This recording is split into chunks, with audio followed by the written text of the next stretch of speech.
Sebelumnya ucapan terima kasih saya kepada kakak karena sudah bersedia untuk menjadi responden saya untuk memenuhi tugas mata kuliah saya. Jadi sebelumnya perkenalkan, nama saya Wadias Maun, kakak boleh panggil saya Maun, Intan atau Asmaun, serah kakak, senyamannya kakak. Jadi di sini saya pengen tahu atau kepo dengan nama aslinya mungkin kepo dengan kebudayaan atau kebiasaan dari suku kakak. Jadi pertama mungkin saya ingin pertanyakan itu tentang nama kakak karena ada kata pepatah yang menyatakan bahwa tak kenal maka tak sayang. Iya. Oke, sebelumnya nama kakak siapa kalau boleh tahu? Saya namanya Dewi Marlin, tapi teman-teman biasa panggil Dewi. Jadi saya panggilnya Dewi. Ya.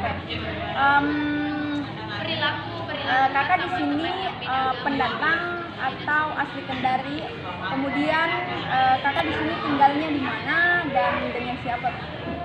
Kalau saya di sini itu pendatang, tujuan saya di sini itu untuk kuliah. Jadi saya itu bilang di sini. Kemudian sekarang itu saya tinggal di Luwa lorong Sepakat. Di sini sendiri? Ada om, tapi kan ada om, tapi saya itu ngekos di sebelahnya. Om pun di sebelah saja, di sebelahnya. Kalau boleh tahu, kakak aslinya suku apa? Kalau asli Buton, ya. Buton Wakatobi bagian Kalimantan. Kalau boleh tahu, kakak itu kesibukan sehari-harinya apa?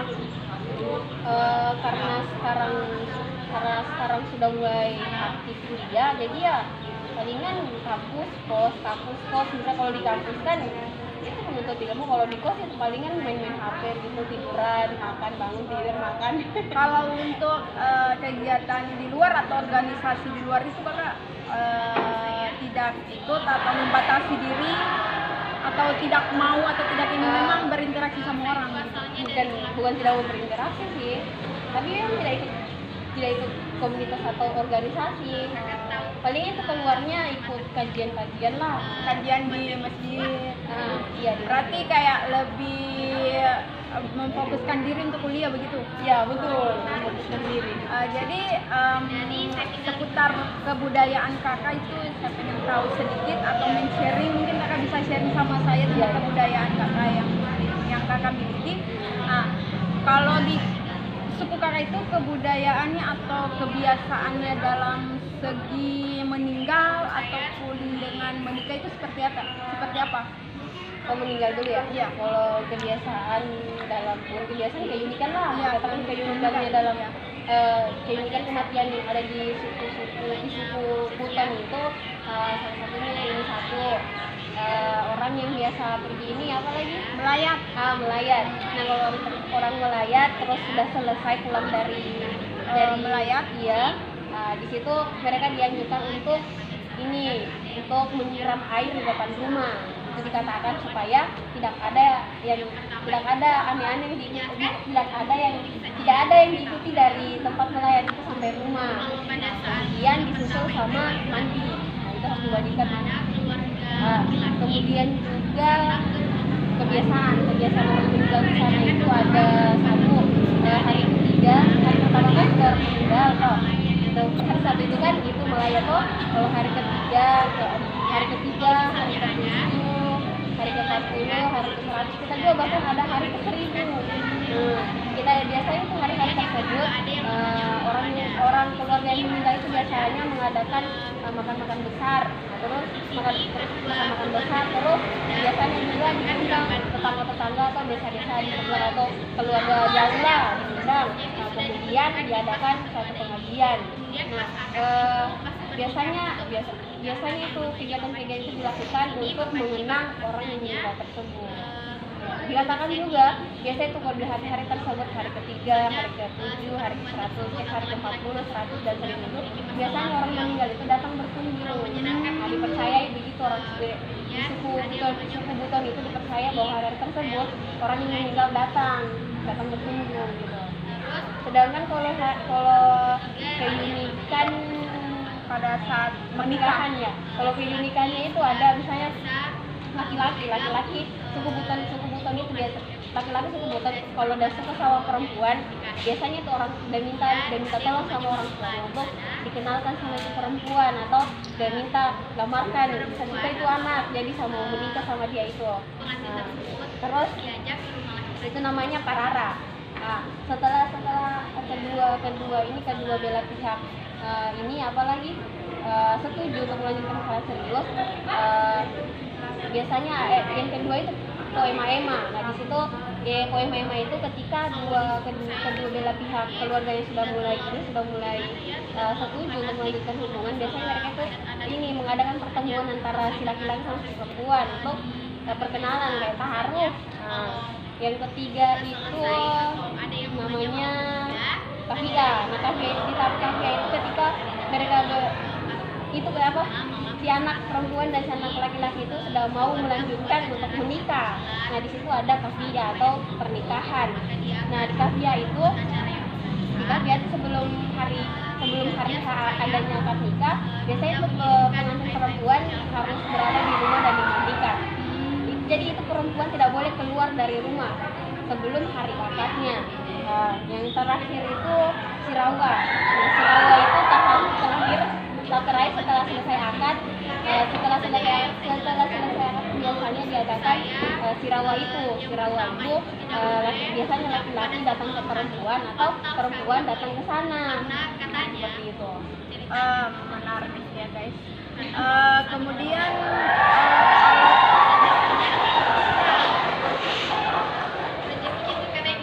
kalau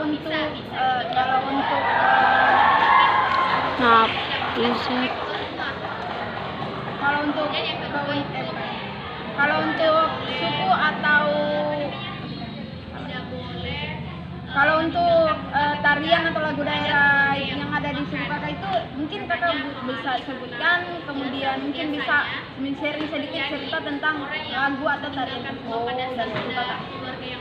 Ya, lagu itu salah satu lagu yang ada di suku Buton itu, khususnya bagian Kaledopa ada judulnya tentang Kajiama.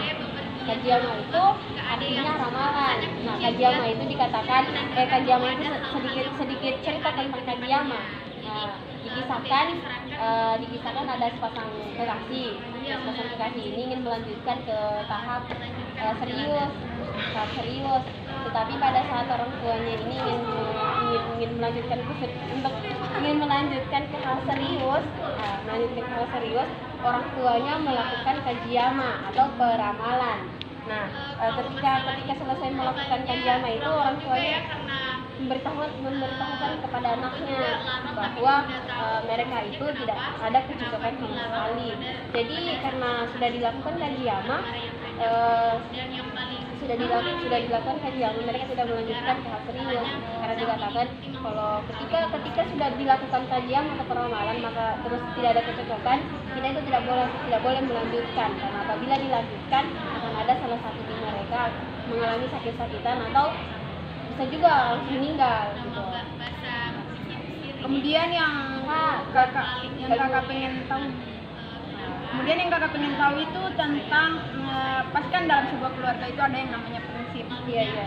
Dari kecil kita memang sudah diterapkan bahwa mungkin kalau untuk prinsip hidup saya dengan prinsip hidup kakak itu beda, dan prinsip yang diterapkan di keluarga saya itu dan di keluarga kakak itu beda. Mungkin kakak boleh sedikit cerita tentang prinsip hidup yang diterapkan sama keluarga kakak untuk kakak sekarang.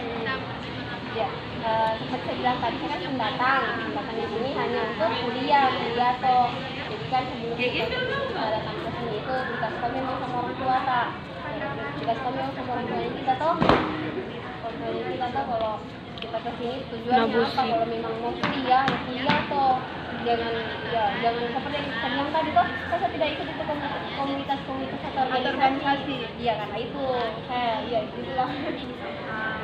Itu kan tadi tentang prinsip hidup keluarga yang ada di keluarga. Nah, sekarang yang kakak pengen tahu itu kira-kira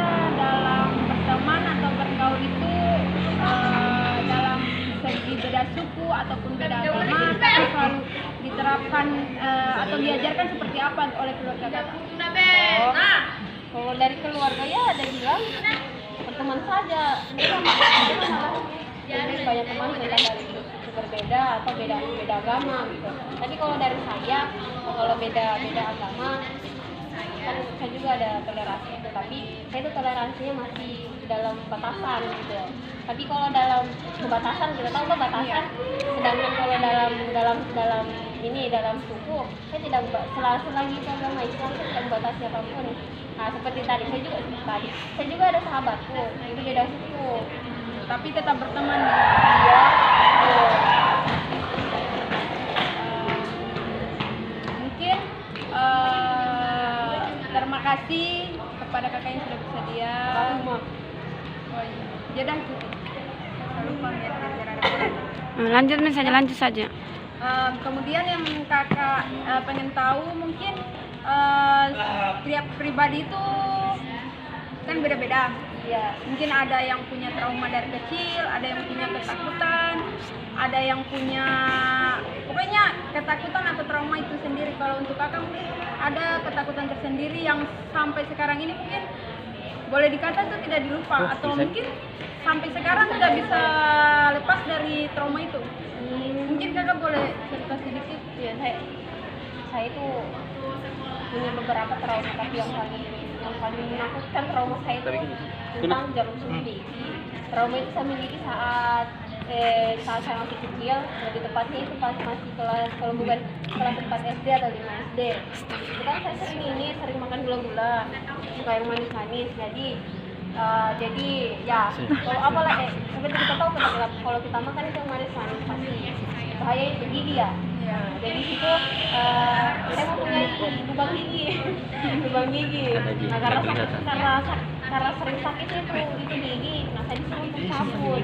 Nah dari situ saya sudah merasakan traumanya jarum suntik, dan sampai sekarang saya masih merasakan trauma jarum suntik itu. Nah seperti cerita kemarin, pas saya masih di luar kota melakukan suatu kegiatan. Nah setelah kegiatan itu selesai, juga bulan kan kita tahu di 2020 itu sudah ada COVID. 2019 mulainya 2019 COVID. Tapi kan di situ 2019 belum ada ini kan, Iya, ada vaksin. ya. Nah di situ kegiatan yang saya lakukan di luar kota itu mungkin di tahun 2021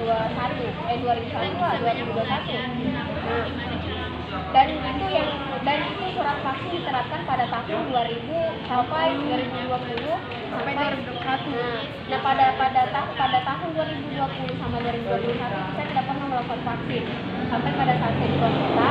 Dan setelah selesai di luar kota itu, pas selesai di luar kota itu dan mau pulang, nah saya di situ hampir tidak dibolehkan untuk menyeberang karena tidak ada surat vaksin. Nah di situ alhamdulillah untung ada yang uruskan supaya saya bisa menyeberang menyeberang pulau. Nah tapi pada saat saya pulang di kampung, saya ditekankan sekali sama orang tuaku untuk ada surat vaksin. Jadi mau diapa lagi meskipun ada trauma, tapi kan ini untuk kebaikan kita, jangan sampai nanti ada kendala yang terjadi seperti yang saya bilangkan tadi. Ya, jadi saya vaksin. Jadi sudah vaksin ini? Iya alhamdulillah. Tapi 1 kali saja. Jadi terima kasih kepada kakak, saya ucapkan terima kasih karena sudah bersedia menjadi responden saya dalam penilaian video saya. Saya dengan adanya wawancara ini saya wawasan